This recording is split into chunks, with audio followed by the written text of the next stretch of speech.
The way we tell stories has naturally changed since Aristotle defined the rules of tragedy about 2,500 years ago. According to him, the role of storytelling is to mimic life and make us feel emotions. And that's exactly what storytelling as we know it has done very well since then. But there is a dimension of life that storytelling could never really reproduce. It is the notion of choices. Choices are a very important part of our lives. We, as individuals, are defined by the choices we make. Some of our decisions can have very significant consequences and totally change the courses of our lives. But in a play, a novel, or a film, the writer makes all the decisions in advance for the characters, and as the audience, we can only watch passively the consequences of his decisions. As a storyteller, I've always been fascinated with the idea of recreating this notion of choices in a fiction. My dream was to put the audience in the shoes of the main protagonists, let them make their own decisions, and by doing so, let them tell their own stories. Finding a way to achieve this is what I did in the past 20 years of my life. Today, I would like to introduce you to this new way of telling stories, a way that has interactivity at its heart. Rather than, exposing the theory behind it, which could have been kind of abstract and be probably a little bit boring, I thought it would be a great opportunity to do a little experiment. I would like you, the people here in TED, to tell your own story. So I came with an interactive scene that we are going to play together.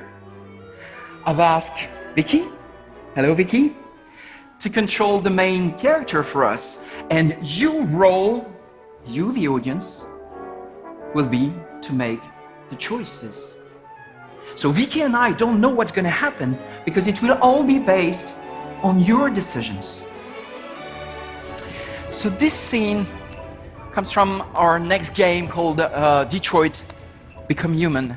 And we are in the near future where technology made possible the creation of androids that look exactly like human beings. So we are in the shoes of this character called Connor, who is an android, and he can do very fancy things with coins, as you can see. He has this blue triangle on his chest, as all androids do.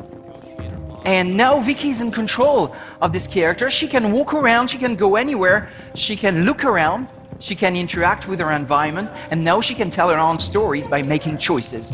So here we have our first choice. There's a fish on the ground. What should we do? Should we save it or should we leave it? Remember, we're under time pressure, so we'd better be fast. What should we do? Okay, let's save the fish.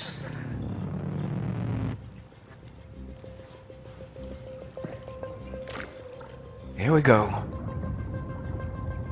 Okay, we have an android who likes animals. Okay, let's move on. Remember, we have a hostage situation.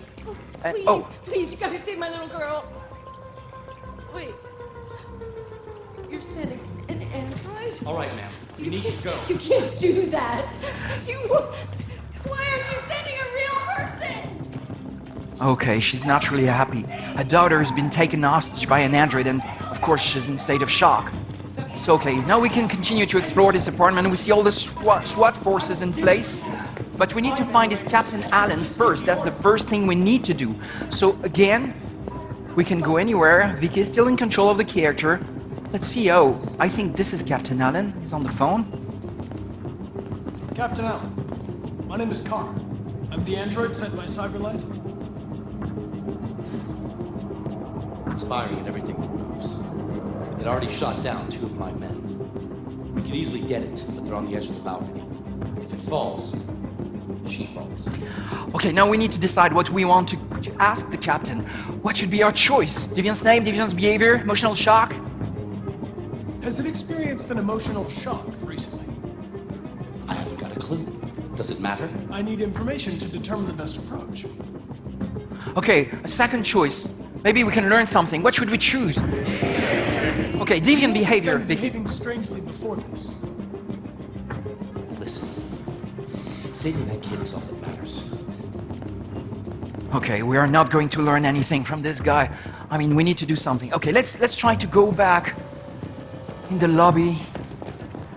Oh, wait, there's a room over there on your right, Vicky, I think. Maybe there's something we can learn here. Oh, there's a tablet. Let's have a look.